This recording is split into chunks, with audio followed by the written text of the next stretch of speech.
Hi అండి. అందరికీ నమస్కారం. మన తెలంగాణలో ఉన్న రైతులకైతే అదిరిపోయే శుభార్త చెప్పారు సీఎంగా రేవంత్ రెడ్డి గారు, వ్యవసాయ శాఖ మంత్రిగా తుమ్మల నాగేశ్వరరావు గారు. ఎప్పటినుంచో రైతులైతే ఎదురు చూస్తున్న రైతు భరోసా గుడ్ న్యూస్ అయితే చెప్పారు. సో, గుడ్ న్యూస్ ప్రకారంగా మనకి ఎకరానికి రూ. 7,500 గతంలో హామీ ఇచ్చారు కదా!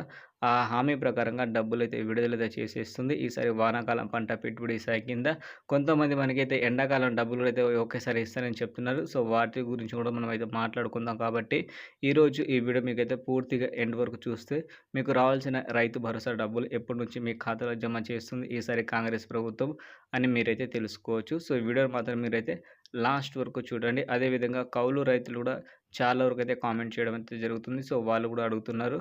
మాకు కూడా ఏమైనా డబ్బులు వస్తదా? రాదా? అని చాలా ఆశగా అయితే చూస్తున్నారు కాబట్టి మనమైతే వాళ్ళ గురించి కూడా మన వ్యవసాయ శాఖ మంత్రి గారు ఏం మాట్లాడారో మనమైతే వాళ్ళు కూడా షేర్ అయితే చేసుకోవచ్చు. కాబట్టి వీడియో మాత్రం మీరు లాస్ట్ వరకు చూడండి. ఓకేనా? సో, వీడియోని ఒక లైక్ చేసి ఛానల్‌కి అయితే కొత్తగా ఎవరైతే రైతులైతే చూస్తున్నారో సబ్స్క్రైబ్ చేసుకోండి.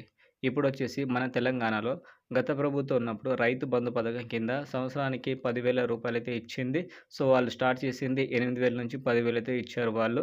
కాంగ్రెస్ ప్రభుత్వం గెలిచిన తర్వాత ఏదైతే 15,000 హామీ ఇచ్చిందో సంవత్సరానికి, హామీ ప్రకారంగా ఒక్కసారి కూడా డబ్బులైతే విడుదలైతే చేయలేదు. ప్రభుత్వం మారిన 9 నెలలైతే దాటేసింది. సో, ఇప్పటిదాకా డబ్బులైతే రాలేదని చాలామందైతే బాధపడుతున్నారు. సో, వాళ్ళందరి కోసం ఈ దసరా పండుగ సందర్భంగా రైతుల ఖాతాలో రైతు భరోసా సంబంధించిన డబ్బులనేది విడుదలైతే చేసేస్తుంది కాంగ్రెస్ ప్రభుత్వం. మొత్తంగా చూసుకుంటే మన తెలంగాణలో దాదాపుగా 1,39,00,000 ఎకరాలైతే ఉంది.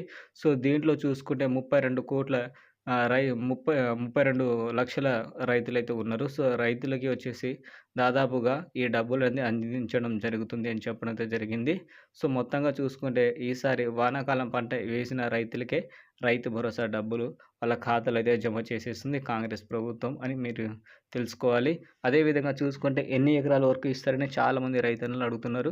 సో, దాదాపుగా అందరి నోట అలాగే మనకైతే సర్వే ప్రకారం వాళ్ళు తీసుకున్న అందరు రైతులు ఏం చెప్పారంటే 10 ఎకరాల వరకు ఉంటే చాలని చెప్పడం అయితే రైతులైతే జరిగింది. అదేవిధంగా రైతు సంఘాలు కూడా అదే విధంగా అయితే జరగడంతో ఈసారి మనకైతే మన తెలంగాణలో 10 ఎకరాల వరకైతే కట్ ఆఫ్ పెట్టే చాలా వరకు ఛాన్స్ అయితే ఉంది. సో, ఛాన్స్ ప్రకారంగా 10 ఎకరాలు ఉన్న రైతులకే రైతు భరోసా ఈసారి అందించడం జరుగుతుంది.